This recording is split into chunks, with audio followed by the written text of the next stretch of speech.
வந்திருக்கிறீர்கள். வெளியே உரைப்பணி நிலைவனாலும் நம் உணர்வுகளால் இந்த மண்டபத்தையே ஒரு திருவிழா கோலமாக மாற்றியிருக்கிறோம். ஏன் இந்த பிடிவாதம்? பலர் கேட்கலாம். பிரித்தானியாவில் எதற்கு பொங்கல், ஏது வயல், ஏது கால்நடைகள் என்று.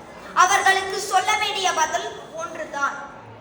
பொங்கல் ஒரு நிலத்தின் திருவிழா மட்டுமல்ல, அது நம் இனத்தின் அடையாளம்.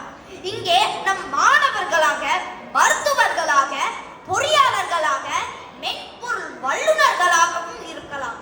ஆனால் நம் வேர் அந்த விவசாய மண்ணில் தான் இருக்கிறது. நம் முன்னோர்கள் சேற்றில் கால் வைத்ததால் தான் இன்று இம்மண்ணில் கால் வைத்திருக்கிறோம்.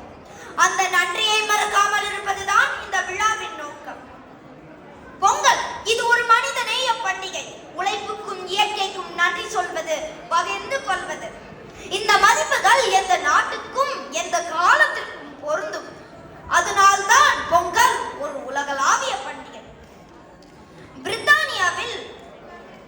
பிரித்தானியா போன்ற நாடுகளில் நாம் பெரும்பாலும் 4 சுவர்களுக்குள் வெப்பமூட்டிகளுக்கு நடுவில் தான் வாழ்கிறோம். ஆனால் பொங்கல் நம்மை இயற்கையோடு பேச வேண்டும். சூரியனுக்கு நன்றி சொல்கிறோம், ஏனெனில் அவனின்றி உயிர் இல்லை. கால்நடைகளுக்கு நன்றி சொல்கிறோம், ஏனெனில் அவையின்றி வேளாண்மை இல்லை. இந்த நன்றி சொல்லும் பண்புதான் தமிழர் பண்பாட்டின் உச்சம். நாம் அனைவரும் இயந்திரத்தனமான ஓட்டத்தில் ஒரு நிமிடம் நின்று இயற்கையை திரும்பி பார்க்க தான் பொங்கல் கற்றுக் கொடுக்கிறது. இங்கே வளரும் நாம் ஆங்கிலம் பேசலாம், பீஸா சாப்பிடலாம். ஆனால் ஒருவர் நம்மிடம் how are you என்று கேட்கும் போது ஏற்படும் மகிழ்ச்சியை விட நல்லா இருக்கீங்களா என்று கேட்கும் போது அளவற்ற மகிழ்ச்சி ஏற்படுகிறது. நம்மில் பலர் பட்டுப்பாவாடையிலும் வேட்டியிலும் பொங்கலை ஆர்வமோடு எதிர்பார்க்கிறோம். சொத்துக்களை விட மேலானது நம் பண்பாடு என்றார்கள் பெரியவர்கள். தையே முதலே, தமிழே உயிரே. நாம் இன்று கொண்டாடும் பொங்கல் தான் நம் மொழியை தேடி செல்வதற்கான ஒரு தூண்டுகோலாக இருக்கும். தனித்தனியாக வாழ்ந்தால் நாம் வெறும் மனிதர்கள். ஆனால் தமிழர்களாக ஒன்று கூடினால் நாம் ஒரு சக்தி. பிரித்தானியாவில் நாம் எதிர்கொள்ளும் சவால்கள் பல.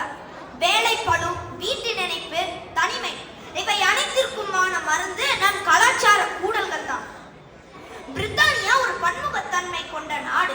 இங்கு பொங்கலை கொண்டாடுவதன் மூலம் தமிழர்கள் உழைக்க தெரிந்தவர்கள் மட்டுமல்ல, உயர்ந்த கலாச்சாரத்தை பாதுகாக்க தெரிந்தவர்கள் என்பதற்கு உலகிற்கே உறக்கச் சொல்கிறோம். நம் பாரம்பரியம் என்பது பழமையானது மட்டுமல்ல, அது கலாச்சார காலத்திற்கும் பொருந்தக்கூடியது. தாய் பிறந்து விட்டது, இனி நம் வாழ்விலும் வழி பிறக்கும். உங்கள் இல்லங்களிலும் உள்ளங்களிலும் மகிழ்ச்சி பொங்கட்டும்.